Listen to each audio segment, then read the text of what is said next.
हाय सांगमाने स्वागत करुछु GS online zone रे। आज आमे देखबा चैट जीपीटी द्वारा 4x6 रे 8 फोटो केंदी क्रिएट करबे।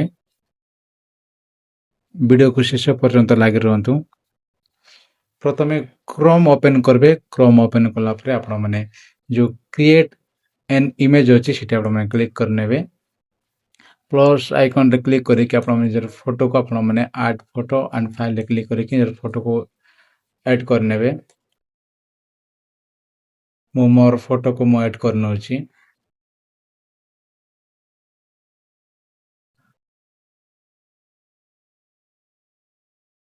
मु मोर फोटो ऐड करला परे प्रॉम्प्ट मो वीडियो डिस्क्रिप्शन तले मु आपन मन को दे देबी। से प्रॉम्प्ट को यूज करी के आपण माने यूज कर पारबे चैट जीपीटी रे।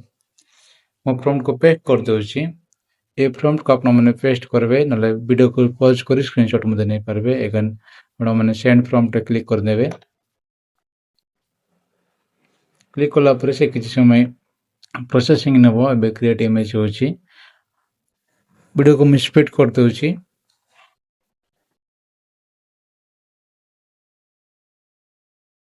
से फाइनली एबे रिजेक्ट दे देछि देख पारथिबे। 4x6 रे 8 फोटो बिना फोटोशॉप यूज करे के आपण माने कार चैट जीपीटी द्वारा आपण माने बनाई पारबे। तार क्वालिटी मध्ये म आपण मन को देखाई दोछि। आपण डाल कर नेबे। अगेन तार पर आपण फोटो को आपण प्रिंट कर पारबे। परथे मोर फोटो 4x6 रे से 8 कॉपी कते क्लियरली भाबरे बिना फोटोशॉप यूज करे कि बैकग्राउंड से ऑटोमेटिक साइड बॉर्डर से ऑटोमेटिक सब कुछ ऑटोमेटिक सेट करे कि से क्रिएट कर देछि। एपका निजर निजर फास्ट फोटो आपण माने इजी आपण क्रिएट करि पारबे। ए वीडियो जदि आपण किछ हेल्पफुल लागि छि लाइक शेयर कमेंट और सब्सक्राइब करबे। Thank you.